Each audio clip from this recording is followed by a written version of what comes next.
Participants expressed strong support for the development of a provincial strategy to increase representation in all the faculties of education from underrepresented groups. They urged the department to work with faculties of education to develop a common strategy to increase diversity and representation in the faculties by attracting teachers candidates of Aboriginal and diverse cultural origins. Active recruitment of teacher candidates of diverse backgrounds was often advocated. Participants also highlighted the need to ensure that all teacher candidates have a good understanding of diversity and equity initiatives, inclusive curriculum, and effective anti-racist teaching strategies. Others highlighted the importance of teachers developing cross-cultural competencies to enhance their ability to communicate and work with students and parents of diverse origins. That someone coming to the country for a visit and someone coming to the country to live, it's totally different story. When you as a guest going to another country, you feel, oh yes, it's a great experience, right? When you're facing every day, every single day, 24 hours, 7 days a week, routine, problem, and something that we all going through. It's not easy for people who born here, not even easy for people who came from another country. And it's totally different lifestyle. And I know that to fit to that system, it's hard and it takes time. And I very appreciate patience of all of the people who can have it, because sometimes it's not easy. Another issue that's been relevant in our work with internationally educated teachers has been issues around language proficiency. While internationally educated teachers come from a range of language backgrounds and in some cases may need support in the development of academic and professional English, in some cases they also face the challenges of linguistic discrimination in the system. And one of the messages we've been trying to get across to our field partners, as well as to teacher educators here in the faculty, is that language development means more than accent training. And in fact, our goal is really to help internationally educated teachers with clarity, not with changing their accents, erasing their accents, and this sort of thing. Many internationally educated teachers are parents of school-aged children. They witness the kind of teasing and discrimination their children face as newcomers in schools.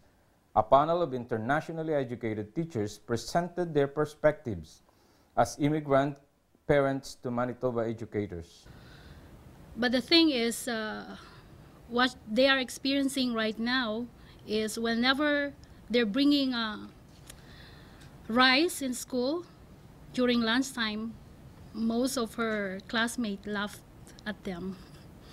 So I think what I told them is, we are no longer in our country, so you have to adjust a bit in this new country.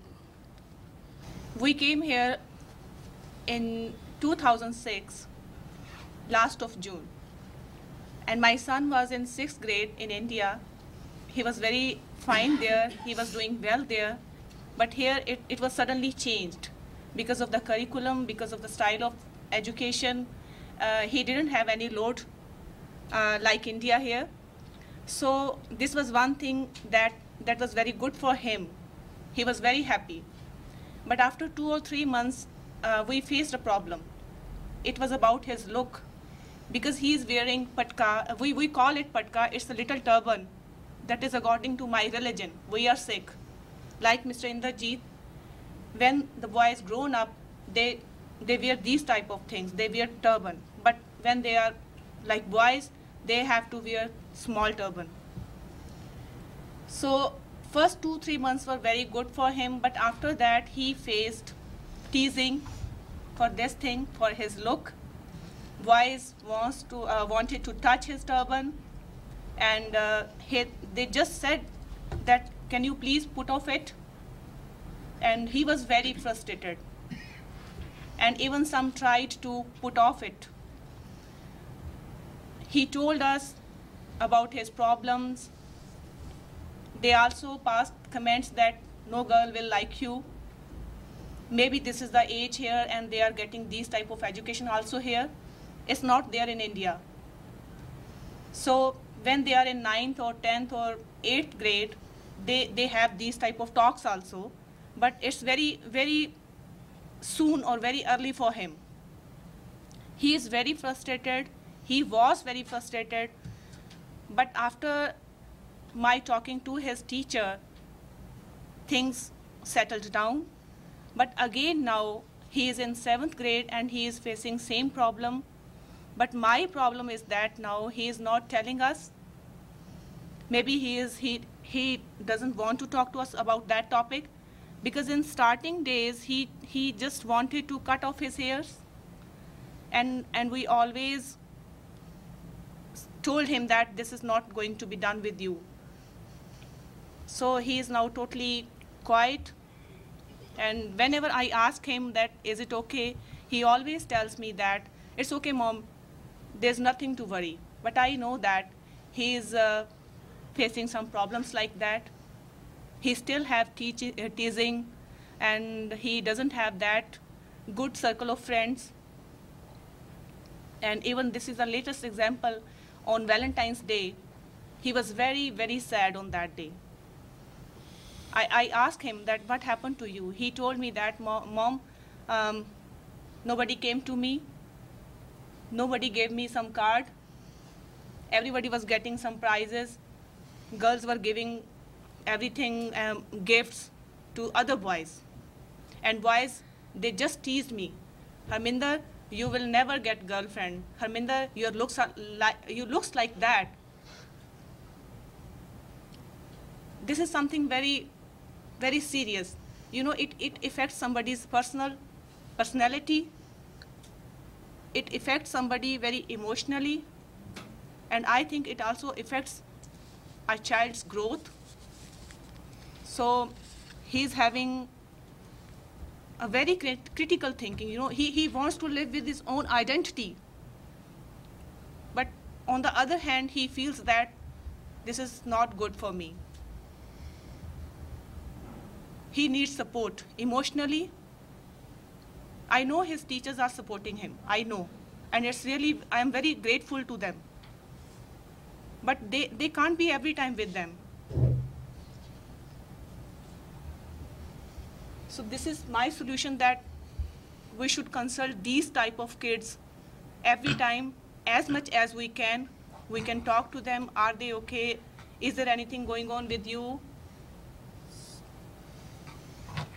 Is there anybody who is disturbing you? So I think he tries to, now he's trying to fight with all these things himself. But I know he's not himself that much able.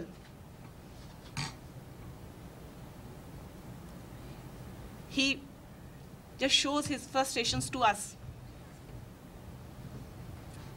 It is a very strange environment for me at home. I want to talk to him, but I know that he's not that much open now. We came here on 7th of April 2005. I have 2 kids, 1 daughter and 1 son. When we came here in Canada, my son was 17-year-old and my daughter was 19-year-old. My son did 12th grade from India. But when we came here, we went to Maple Collegiate. They evaluated and assessed his credentials, and they gave him admission again in 12th grade because they wanted to study English language again, because in our country there is not too advanced English language. So he did his graduation from Maple Collegiate.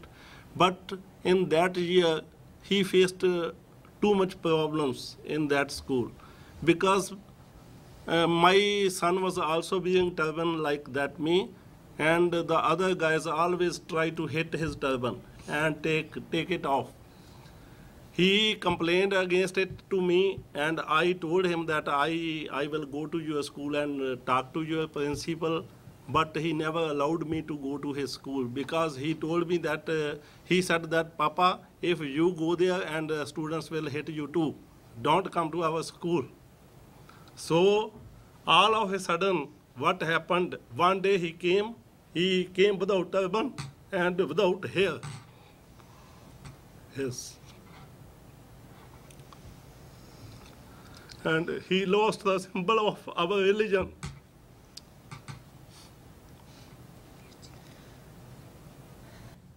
The stories are difficult, obviously, to tell, and I, like David, I want to thank you for being willing to share those stories with us, and even though they're very difficult.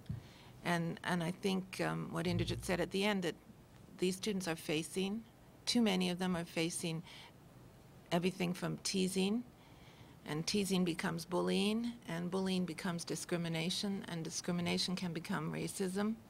And it's too easy for us sometimes as educators not to see what's going on, or not to react, or not to respond. And so I think our discussion today needs to focus on how we can be proactive and do things and keep our eyes open as teachers, as administrators in the schools, as community members.